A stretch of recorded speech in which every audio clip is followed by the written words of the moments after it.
Bismillahirrahmanirrahim. Assalamualaikum warahmatullahi wabarakatuh. Alhamdulillahirabbil alamin wassalatu wassalamu ala nabiyyina Muhammad wa ala alihi wa sahbihi ajma'in, amma ba'd. Alhamdulillah, segala puji bagi Allah dengan rahmatnya dan nikmatnya serta karunia-Nya kita bisa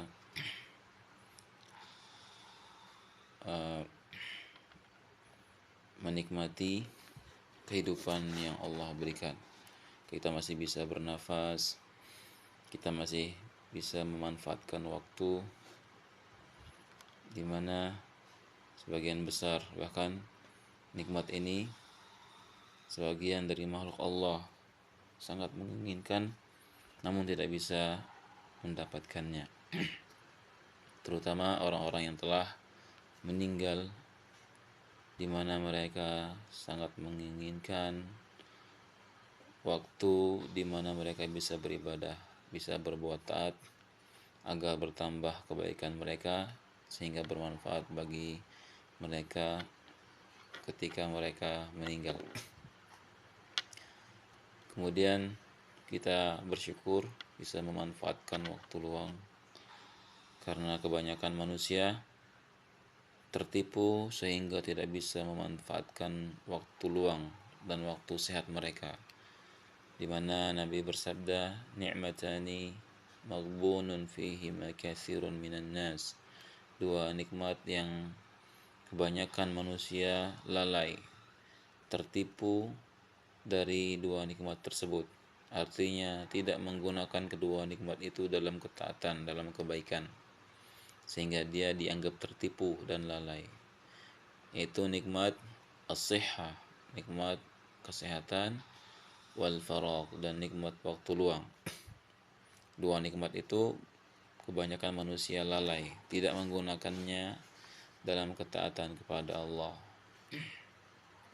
tapi menggunakannya dalam hal-hal yang di luar ketaatan, yaitu mereka gunakan untuk memuaskan nafsu syahwat mereka.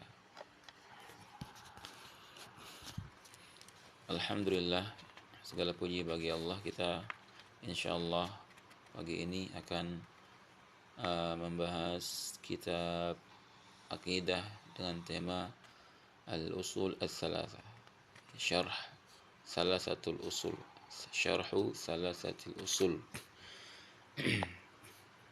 Kitab al-usul al-thalathah yang disusun oleh Syekh Muhammad bin Abdul Wahhab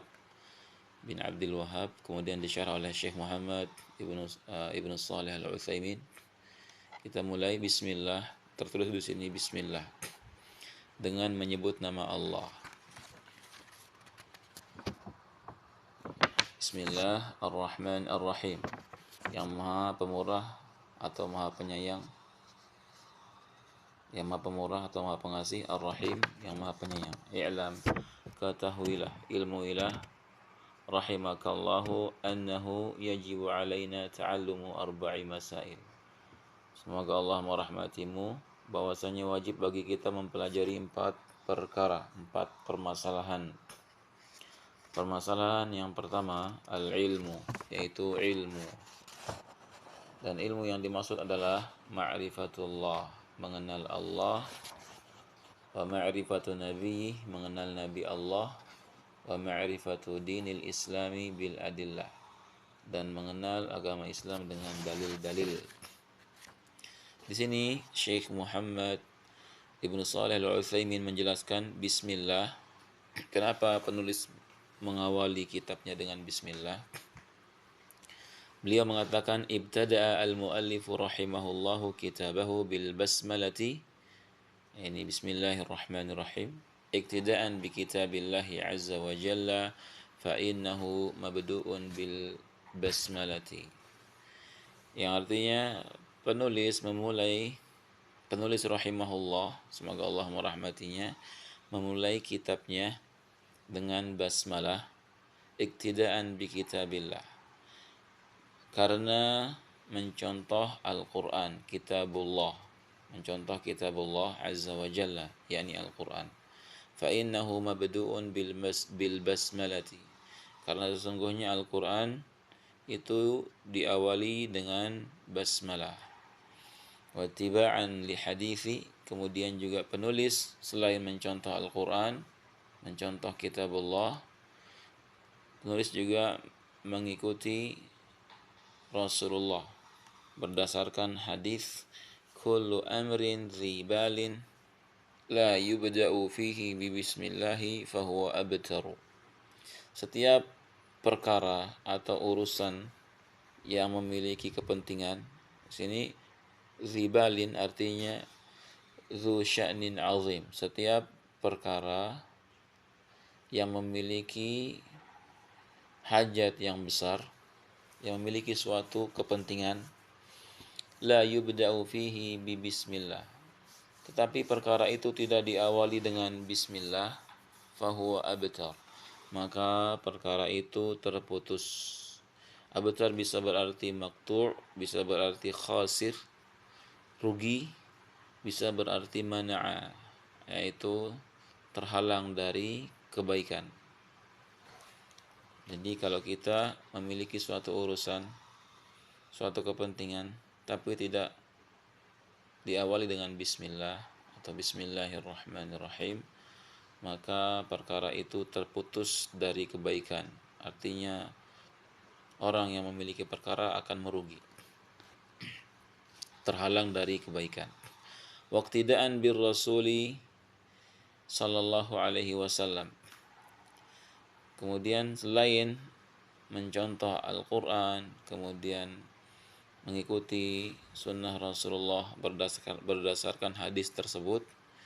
Yang ketiga yaitu penulis mencontoh Rasulullah Sallallahu Alaihi Wasallam, karena Rasulullah ketika ingin menulis suatu surat, maka beliau memerintahkan sahabatnya untuk menulis dengan Bismillah.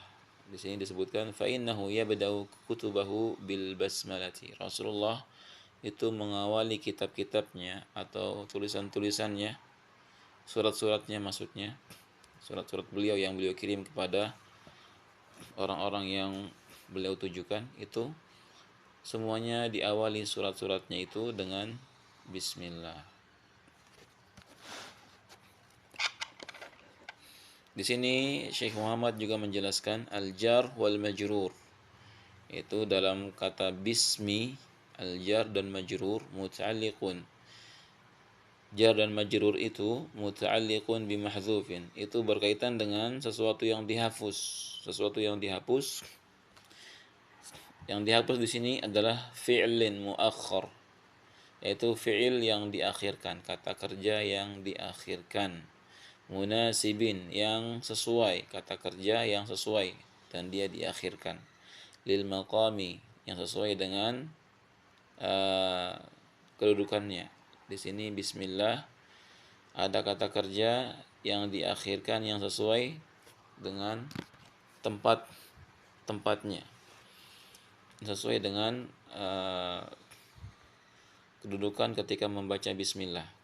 Takdiruhu, diperkirakan kata kerja yang dihapus tersebut yang sesuai, yaitu bismillahi aktubu au usannifu, dengan menyebut nama Allah aku menulis atau aku menyusun sebuah kitab.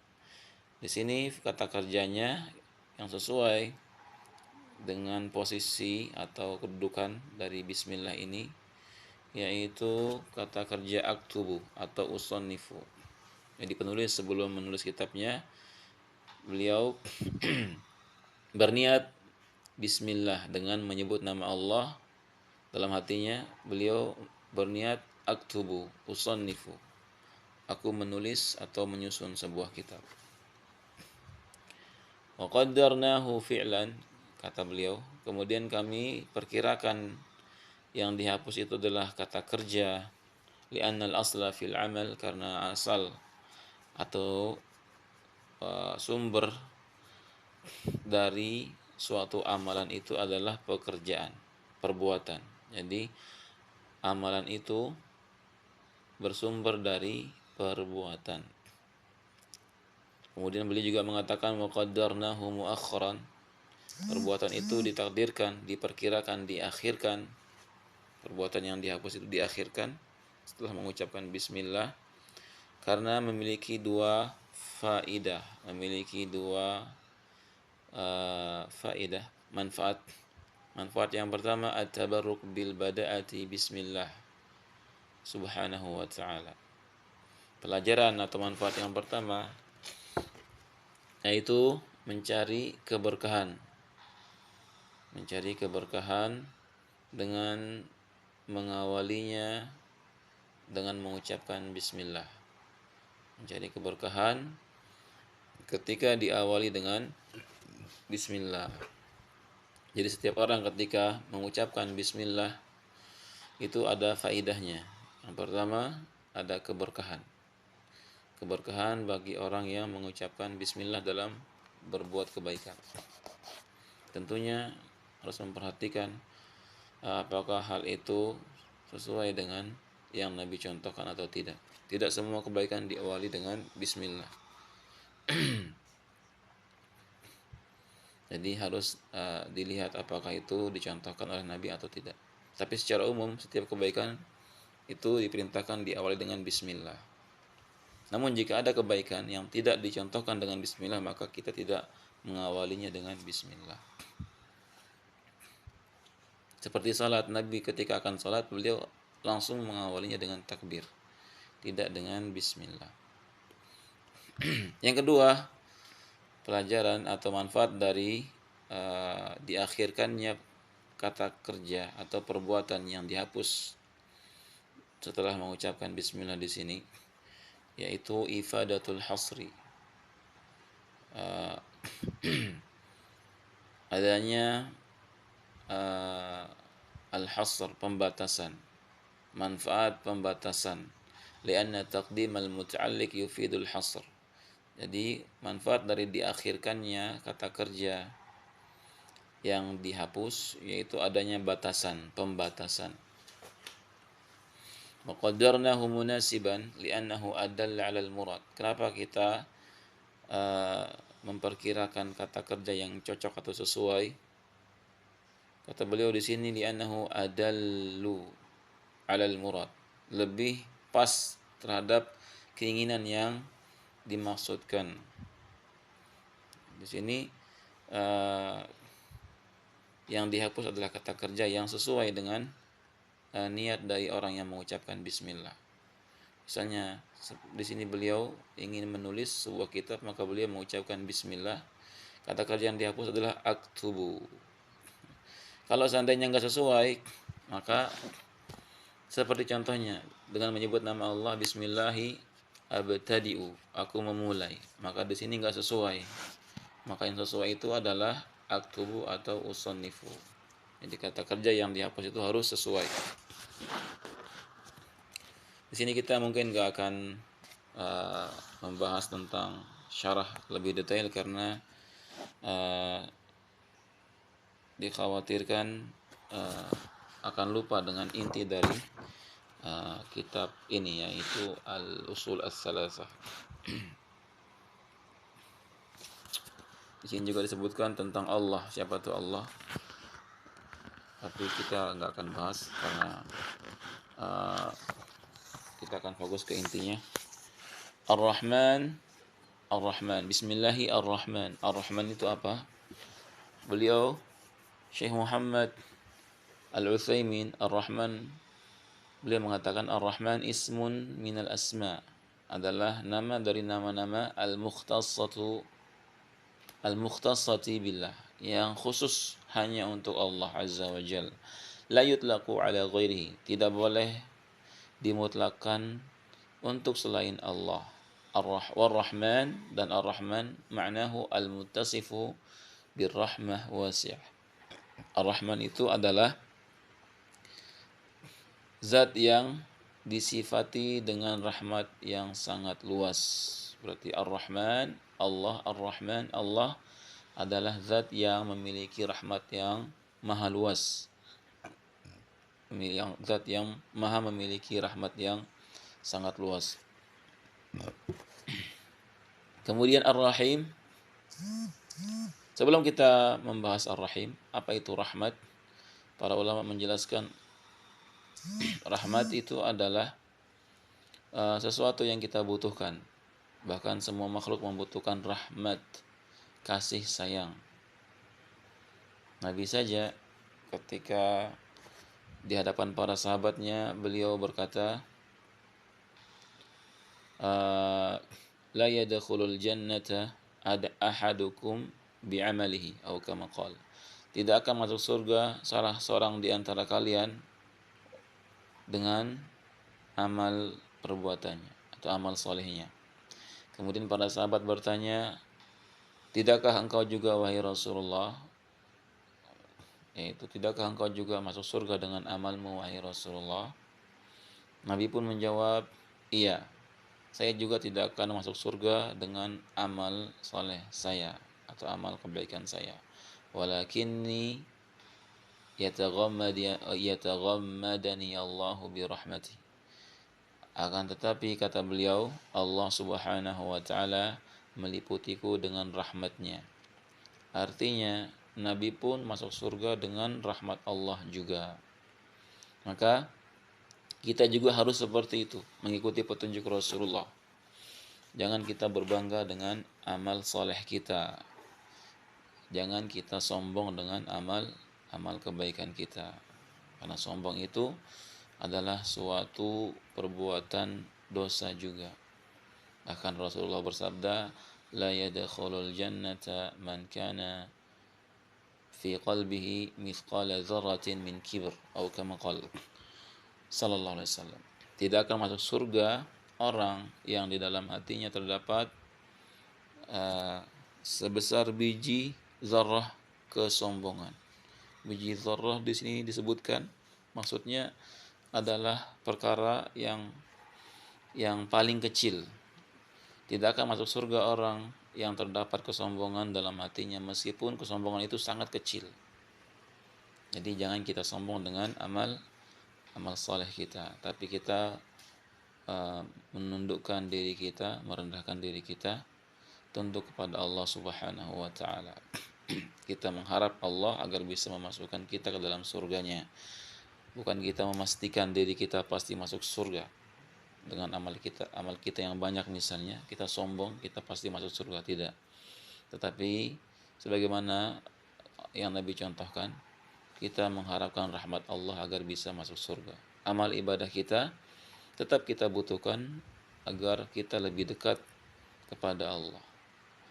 Bahkan amal ibadah kita itu akan menentukan kedudukan kita di surga. Namun yang paling utama yang kita butuhkan ketika masuk surga adalah rahmat Allah. Tanpa rahmat Allah, sebesar apapun ibadah kita dan sebanyak apapun, tidak akan kita bisa masuk surga dengan amal ibadah kita, tetapi dengan rahmat Allah. Makanya orang-orang yang menghuni surga Allah, tidak ada orang-orang yang sombong. Karena sebagaimana kata Rasulullah, tidak bisa masuk surga orang yang sombong meskipun kesombongannya sangat kecil. Kemudian Ar-Rahim, kata Syekh Muhammad Al-Utsaimin, Syekh Muhammad bin Shalih Al-Utsaimin, beliau mengatakan, yutlaqu 'ala Allah 'azza wa jalla wa 'ala ghairihi. Ar-Rahim dimutlakan untuk Allah Azza wa Jalla dan juga untuk selain Allah. Wa ma'nahu dzur rahmah al-wasilah. Makna dari Ar-Rahim adalah yang memiliki rahmat yang wasilah, yang sampai. Ar-Rahman dzur rahmah al-wasi'ah. Maka Ar-Rahman maknanya adalah yang memiliki rahmat yang sangat luas. Ar-Rahim maknanya dzur rahmah al-wasilah, yang memiliki rahmat yang sampai. Maksudnya sampai kepada orang yang dituju. Fa idza jama'a atau jumi'a sara al-muradu. Apabila Ar-Rahman dan Ar-Rahim digabung, maka yang dimaksud bir-Rahim al-musil rahmatahu ila man yasha'u min ibadihi. Jika digabung Ar-Rahman Ar-Rahim, maka maksudnya adalah al-musil, Allah Ar-Rahman Ar-Rahim, Allah yang memiliki rahmat di mana rahmatnya ini sampai kepada orang yang dia kehendaki dari hamba-hambanya. Allah yang memiliki rahmat yang sangat luas, di mana rahmatnya yang sangat luas itu sampai kepada orang yang dia kehendaki dari hamba-hambanya. Sebagaimana Allah berfirman, yu'adzibu man yasha' wa yarhamu man yasha'. Allah menyiksa, menghukum siapa yang dia kehendaki, kemudian memberikan rahmat kepada siapa yang dia kehendaki. Wa ilaihi tuqlabun, dan hanya kepada Allah mereka akan dikembalikan. Kemudian penulis menyebutkan i'lam. Syekh Muhammad menjelaskan i'lam itu berasal dari al-ilm. Kata perintah i'lam, ketahuilah, itu berasal dari al-ilm. Yaitu idraku syai' ala ma huwa alaihi idrakan jaziman. Apa itu ilmu? Ilmu itu mengetahui sesuatu ala ma huwa alaihi, dengan pengetahuan yang sebenarnya, idrakan jaziman, pengetahuan yang pasti. Wa maratibu al-idrak sittun, dan pengetahuan ini memiliki 6 tingkatan. Yang pertama, al-ilmu wa huwa idraku syai' ala ma huwa alaihi idrakan jaziman. Yang pertama adalah ilmu. Pengetahuan itu ada 6 tingkatan. Pengetahuan yang pertama tingkatannya adalah ilmu. Apa itu ilmu? Yaitu mengetahui sesuatu terhadap ala ma huwa alaihi, terhadap sesuatu hal, pengetahuan seseorang terhadap sesuatu dengan pengetahuan yang pasti. Kemudian tingkatan yang kedua, al-jahl. Tingkatan yang kedua dari pengetahuan adalah jahl, yaitu bodoh. Al-jahlul basit yang kedua, al-jahlul basit, kebodohan yang ringan. Wa huwa adamul idraki bil kulliyah, yaitu tidak mengetahui sesuatu secara keseluruhan. Misalnya seseorang ditanya tentang pensil, apakah ini? Maka orang itu mengatakan, aku tidak tahu itu apa. Maka dia kebodohannya adalah kebodohan yang basit, al-jahlul basit. Tapi ketika dia mengetahui ini pensil, apakah ini? Dia mengatakan ini pensil, maka dia memiliki ilmu, karena dia mengetahui sesuatu dengan pengetahuan yang pasti benar. Kemudian tingkatan pengetahuan yang ketiga adalah al-jahlul murakkab, kebodohan yang double, kebodohan kuadrat, kebodohan yang berlipat. Wa huwa idraku syai' ala wajhin yukhalifu ma huwa alaihi. Jahlun murakkab adalah pengetahuan terhadap sesuatu di mana pengetahuan itu berbeda dengan hakikat dari sesuatu itu yang sebenarnya. Ketika ditanya tentang pensil, apakah ini? Apakah kamu tahu ini apa? Maka orang yang memiliki pengetahuan jahal murakkab, kebodohan yang berlipat, kebodohan yang double, ganda, akan mengatakan ini adalah misalnya buku, atau ini adalah apel. Dia tidak menyebutkan sesuatu itu dengan hakikat sebenarnya, tapi dia menyebutkan yang lain daripada sesuatu itu. Maka orang ini disebut sebagai orang yang memiliki pengetahuan jahal murakkab, bodoh yang murakkab, bodoh yang berganda, bodoh yang berlipat, bodoh kuadrat. Kemudian pengetahuan yang keempat, kata beliau, al-wahmu wa huwa idraku syai' ma'a ihtimalin diddu rajih. Adalah pengetahuan terhadap sesuatu tapi masih berkemungkinan, dia masih ragu-ragu. Tapi keraguan-raguannya itu diddu rajih, lawan dari sesuatu yang benar. Ketika ditanya apakah tentang pensil, apakah kamu tahu ini apa? Maka dia mengatakan seperti itu digunakan untuk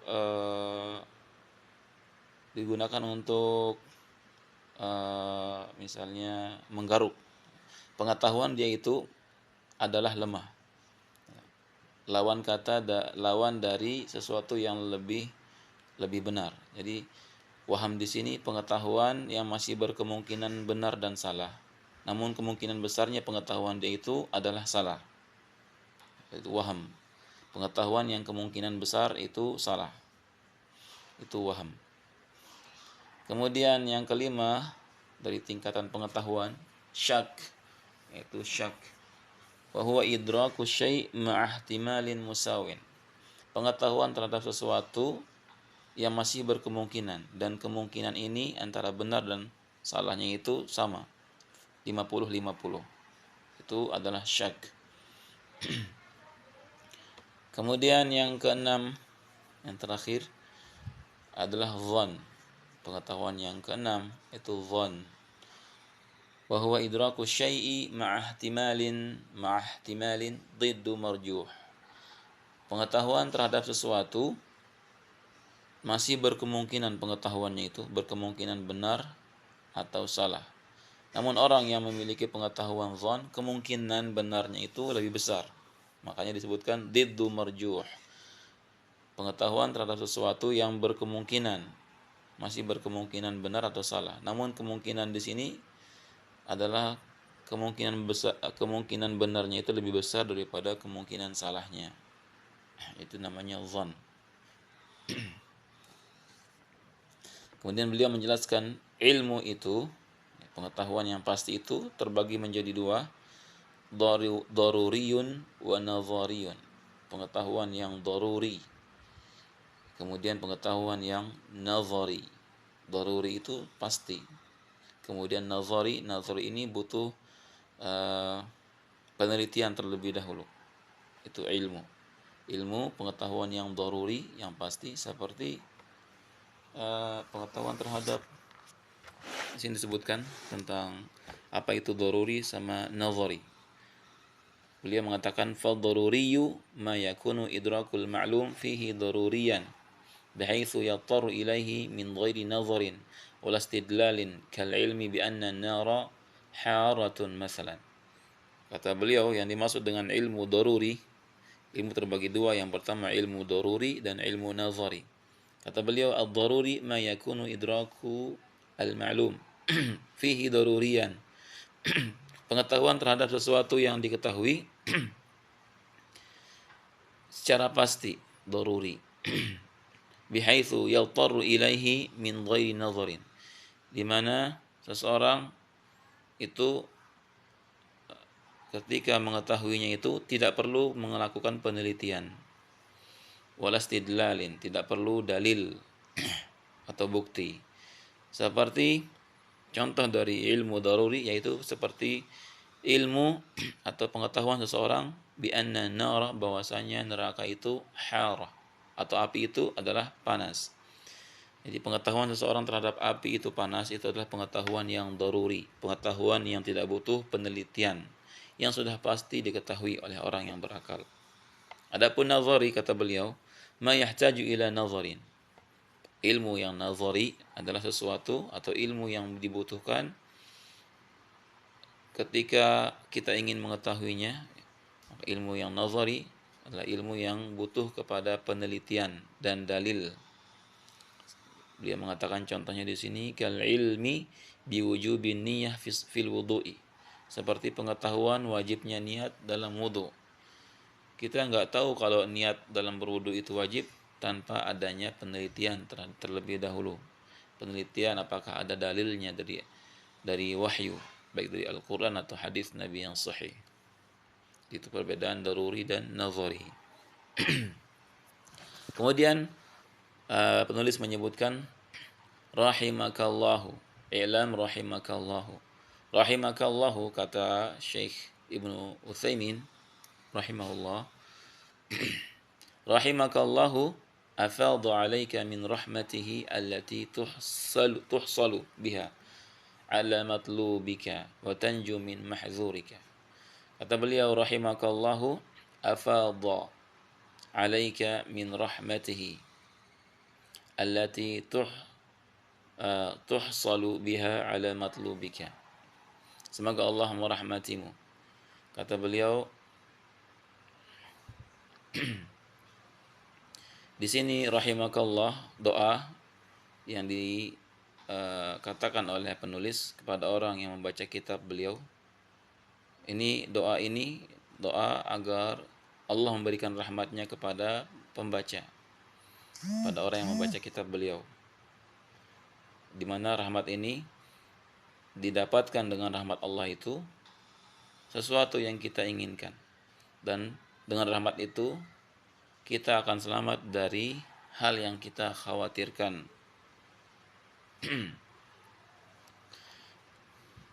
Kemudian beliau menyebutkan annahu yajibu alaina ta'allumu, bukan ta'allamu ya. Annahu yajibu alaina ta'allumu arba'i masail. Di sini salah tulis, bukan ta'allamu. Ta'allama ya ta'allamu ta'alluman, di sini masdar. Seharusnya ta'allumu. Bahasanya wajib bagi kita mempelajari 4 perkara. Nah, 4 perkara ini dan dimaksud dengan ta'allum seperti yang tadi dijelaskan ya, kita wajib mempelajari, maksudnya mengilmui dan ilmu yang dimaksud ilmu yang pasti. Ilmun al-ilmu idraku syai' ala ma huwa alaihi idrakan jaziman, pengetahuan yang pasti, bukan jahal basit, bukan jahal murakkab, bukan waham, bukan syak, bukan dhon, tetapi ilmu. Dan ilmu itu yang pasti itu dari Allah. Kebenaran yang pasti itu dari Allah. Al-haqqu min rabbika fala takunanna minal mumtarin. Yang benar itu, kebenaran yang sebenarnya itu dari Allah. Ketika kita tidak mengetahui sesuatu yang sebenarnya, maka kita harus bertanya kepada Allah dengan cara kembali ke Al-Quran. Lihat apakah hal itu benar atau salah, maka kita kembalikan ke Al-Quran. Setelah itu baru ke hadis Nabi. Mempelajari 4 perkara. Al-ula, perkara yang pertama, al-ilmu. Perkara yang pertama kita harus mempelajari ilmu. Dan ilmu di sini kata penulis wa huwa ma'rifatullah, yaitu mengenal Allah. Ilmu yang dimaksud yang pertama kali, yang paling utama ilmu itu adalah mengenal Allah.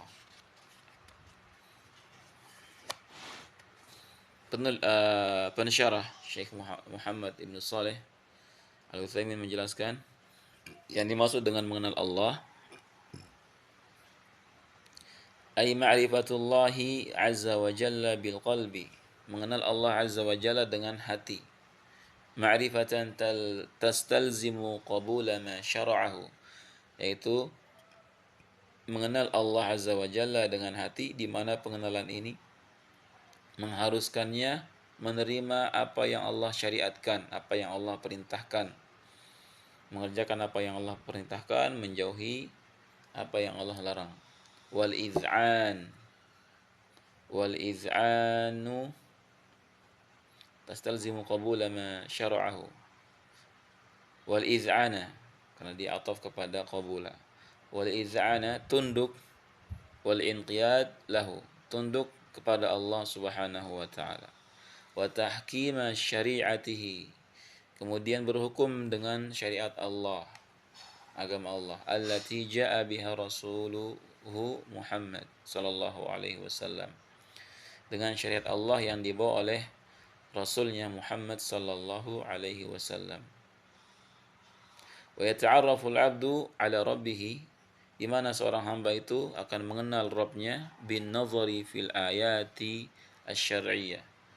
Seorang hamba akan mengenal Rabbnya dengan memperhatikan tanda-tanda syar'iyah, ayat-ayat syar'iyah, fi kitabillahi azza wa jalla wa sunnati rasulih sallallahu alaihi wasallam, di mana ayat-ayat syar'iyah ini terdapat pada kitab Allah Al-Quran dan sunnah Rasulnya, hadis-hadis Nabi yang sahih, yang mulia. Wan nazari fil ayatil kauniyah, selain kita melihat atau memperhatikan ayat-ayat syar'iyah pada Al-Quran dan hadis Nabi untuk mengenal Allah, yang kedua yaitu kita memperhatikan wan nazari fil ayatil kauniyah, memperhatikan ayat-ayat atau tanda-tanda al-kauniyah, tanda-tanda adanya alam semesta ini, adanya kehidupan. Allati hiyal makhluqat, tanda al-kauniyah, di mana yang dimaksud dengan kauniyah di sini adalah makhluk. Semua yang ada di alam semesta ini selain pencipta adalah makhluk. Selain Allah adalah semuanya makhluk.